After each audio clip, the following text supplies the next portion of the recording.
Hi everybody, welcome to card class for August. I have a fun bundle to introduce today, and that is my new current favorite, frosted gingerbread.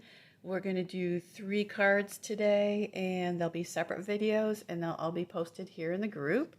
And the PDF instructions are already posted here in the Say It With Color paper crafting group for my team members and customers. And this is called the angle cut, and I think this is a really fun layout. Angle cuts and angle designs are really popular right now, and I'm going to just show you a quick and easy layout to use, get this effect. And of course we're using the frosted gingerbread, so let me get set up. At first I wanted to show you how to do the cutting. And it's already done if you have a kit from me, and I still have some kits left for purchase if you didn't get your kit. But I just wanted to show you a quick and easy way to do the angle cut. And I'm using 1.5 inches for my measurement, so I'm just going to make a tick mark at 1.5 inches from the right side of every corner here. And we're going to cut our piece into quarters, and that will give us 4 identical pieces to use, and then we have enough to make 4 cards. So if I can see my tick marks here, and you don't even need the tick marks if you have the Stampin' Up! Trimmer, because it's 1.5 inches right to the edge.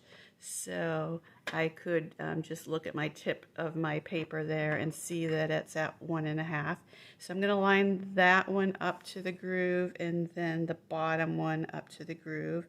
So I think I've got it right. So the little gutter there where your cutter goes, and double check both sides to make sure they're right. And okay, there, now I've got 2 pieces cut, and now I'm going to turn them the other direction and cut the other 2. So let's find my little marks there, and I just like to just line up the piece exactly how it was, and then keep rotating it till I get my 2 tick marks on the opposite sides lined up. And now make sure that the second cut's a little harder because I like to make sure the center is lined up as well. So I've got 1 there. Let's move that a tiny bit, and 1 there. Keep having to adjust it back and forth. Okay, that looks good.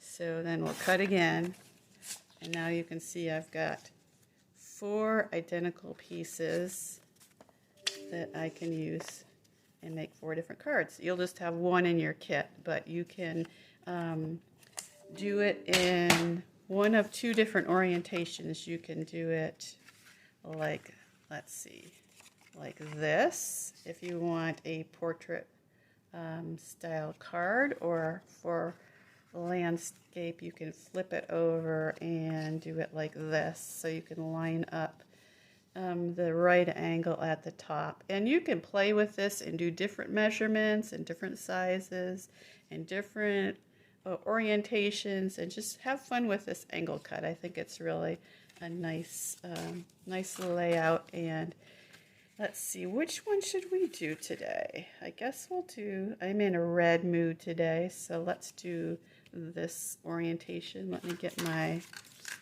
you know what, before I do anything else, I should do my stamping, because always stamping first, because then I can cover it up or do something else if my stamping doesn't quite work out. So I'm doing this layout so it looks like this icing on the gingerbread stamp will look really nice there. So it'll nicely fill up that space. And I'm going to go ahead and use the red ink. I used the cinnamon cider on this card, but I think I want to use the red this time. So you're the icing to my gingerbread, and I just have that piece laying on top just to give me my orientation. And then once I'm sure that lines up all right, and it did, let me wash that stamp off, then I can go ahead and adhere this down on the card. Get it lined up in the corner here. If you're using the liquid glue, you'll have a little give to it before it adheres. Okay. And I did mention on the handout that if you wanted to have a mat underneath of this, all you need to do is, we used a 6x6 piece of designer paper. You just need to go to 6 1/4 and then do 1 5/8 for your tick mark. Or if you want a bigger mat, you know, have it maybe at 6 1/2 and do 1 3/4 or something like that. So you have a mat underneath. But I was keeping it simple today. So, and I did something on the inside. Oh yes, wishing you a Merry Christmas. Put my ink pad away too early. So, or I could do sending you peppermint kisses on the inside. So either one, we'll just stamp the inside as well. Now, if you have a kit and don't have this frosted gingerbread bundle, which you're gonna want because it's so cute, but if you don't, you can just use whatever you have on hand and it'll work perfectly because you'll be able to find a stamp that fits in that space pretty easily. Okay, I'm gonna grab some let's see, red rhinestones and add them around.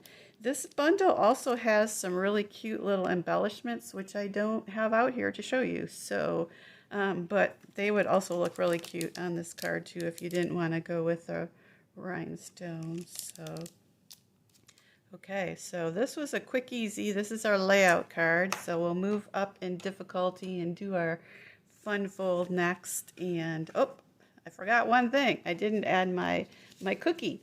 So I punched a few cookies, well, die cut a few cookies out from the designer series paper that goes along with this suite. And what would look good there? A bell, a snowflake, maybe an ornament. So let's do, grab a dimensional, and I've got a lot of bells here. Let's do a bell and add a bell. Put a couple of dimensionals there and add the bell to the top, and then our card will be done. Okay, there we go. All right, so hope you enjoy this fun angle layout, and I'll be back in a minute for the next card. Hi, Michelle. Good to hear from you.